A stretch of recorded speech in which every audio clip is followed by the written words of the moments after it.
Hey, this is Keith from Save the Rest. So tonight I'm getting back onto my 1942 Harley WLC Canadian military bike. Um, I'm just going to go through with you some of the things I'm going to do this winter. We're going to finish this bike up this winter. That's without a doubt. So I'm just going to go through a few things that I'm on my list and kind of give you a background on this bike. I picked it up a couple of years ago from a friend.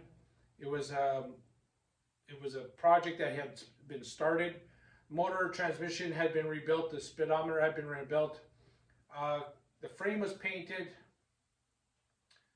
and a couple other pieces were painted.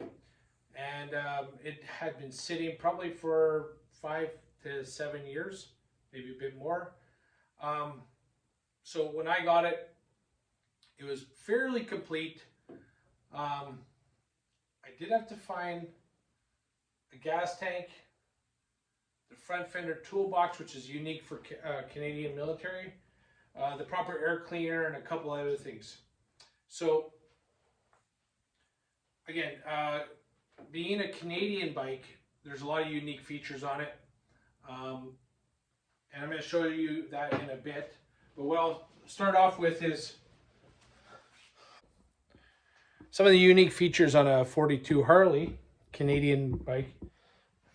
Flexible oil lines. Front fender toolbox.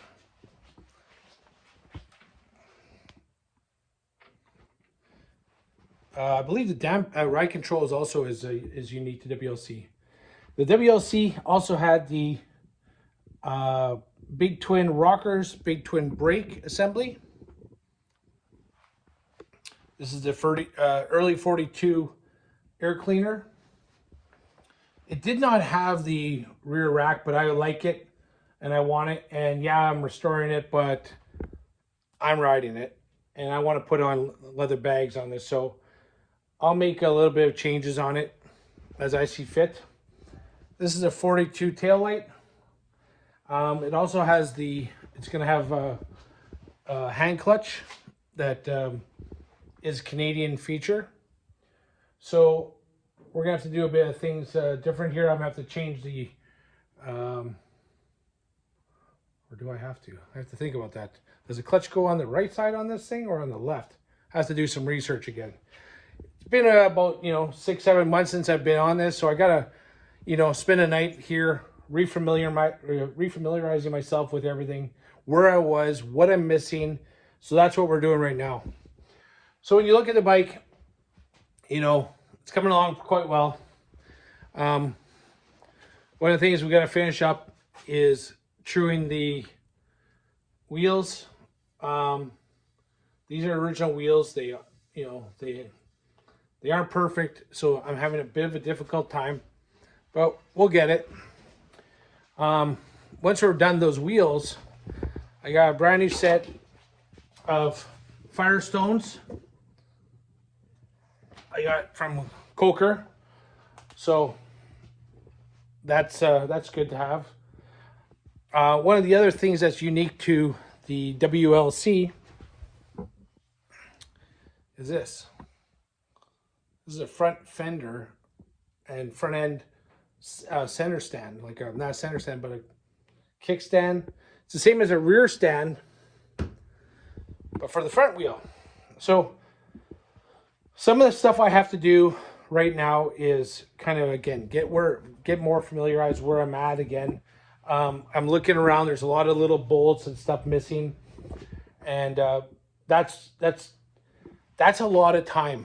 If you've ever done a restoration or a build, one of the things I have to do, I got to put my nose in a book. I got to put my nose into parts books, manuals.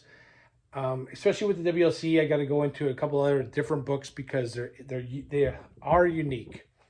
So some of the things we have to find is I got to find Parkerized rivets for the floorboards. I have chrome ones. Well, that's no good. I got to find a bolt for the top of the carb, the intake.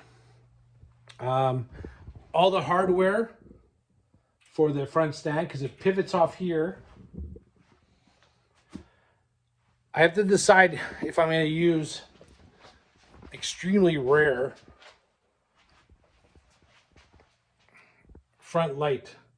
This is basically unobtainable, and I'm not sure if I want it on this bike or not. I'm on the fence a bit because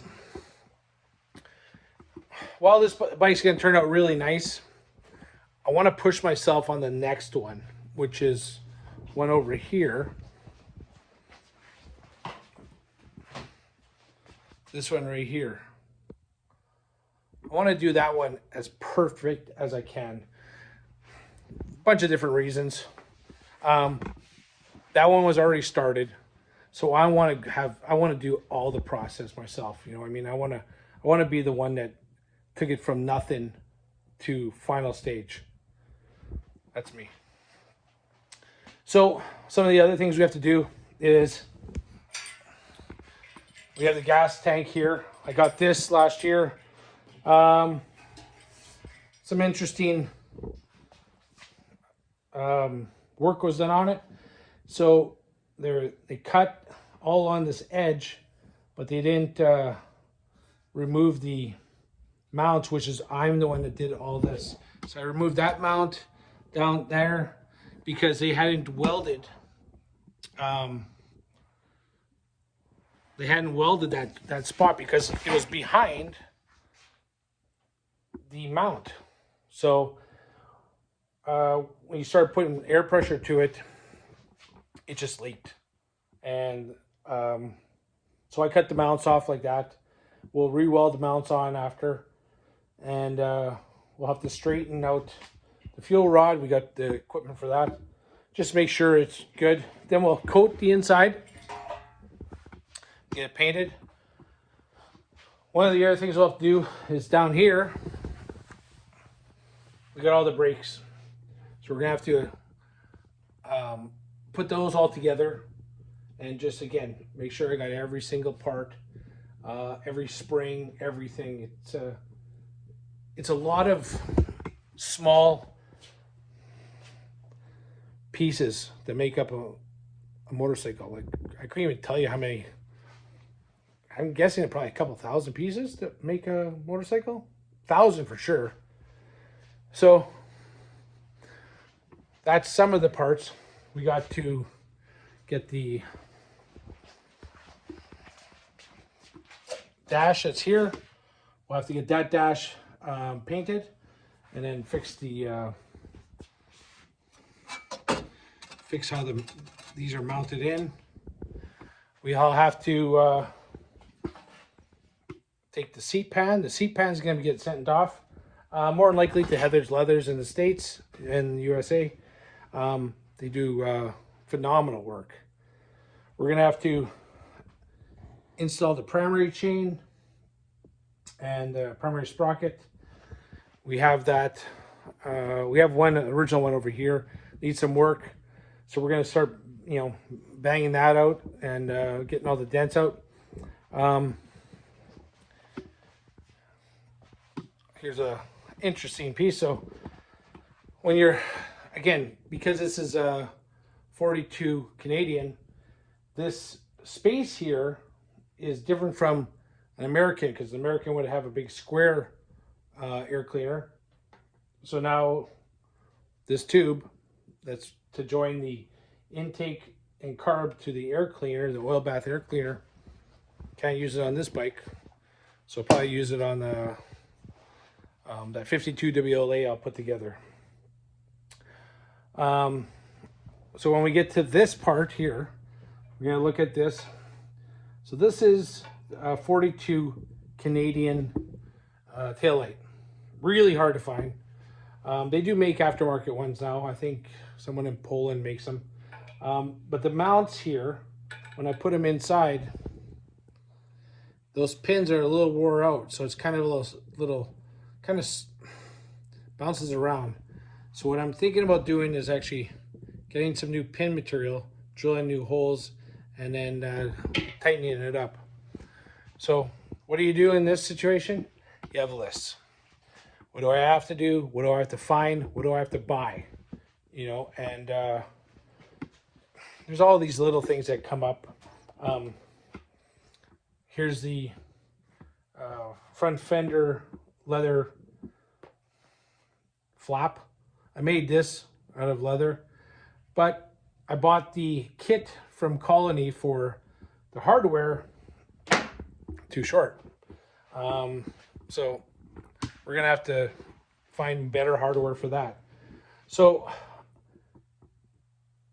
there's a lot of time that's just spent researching, finding the right parts, and you know, finding the original parts too. That's a lot of it. So you can see down here, we got the oil tanks already, shift gate, shifter, air pump, and a few other pieces. So again, looking forward to this project, finishing it. I want to ride this thing, you know. I have a windshield for it. I'll probably put that on also. And we're gonna go with I think we're gonna go with a distressed tan seat, and I'm gonna get some bags of the same, you know, style. So looking forward to that. Another thing I gotta do, I mean, there's a lot of little things, but just to give you an idea, you see on the kicker pedal here, these nuts, well, in World War II, they didn't have chrome nuts. So what do I have to do? Find those nuts, but in a parkerized. And I do parkerizing. If you don't know what parkerizing is, it's like blackening. So here's a washer, it's blackened. That's parkerized. This is like CAD plated. This right here. Same with this would be CAD plated or zinc. Same with the seat post. So when you're doing these restorations, and what's great about Harley is if you go into the parts manual, it'll tell you like every single nut and bolt that is required for this, and the length, and the style, the pitch, the thread pitch, everything. And a lot of times they'll tell you the finish. And that's very important, especially if you're going to get judged, which I'm not. But just so it looks authentic, you want to have, you don't put any chrome on here, you don't put any stainless. You just kind of think of what they do in World War II, because that's when this was built, 80 years ago. So, yeah, I thought I'd give you a little where we're at on this, a little update. Kind of show you where we're at, because this is going to be finished this year, and I'm looking forward to it immensely, because then when I finish this one, I can start on another one. I like building bikes. So thanks for subscribing. Thanks for following along. Check out the other videos on this bike. We did a few last year, and kind of get caught up so where we're at, and then follow along as we finish this bike up. This is Save the Rust. This is who we are. This is what we do. Thanks, and have a great day.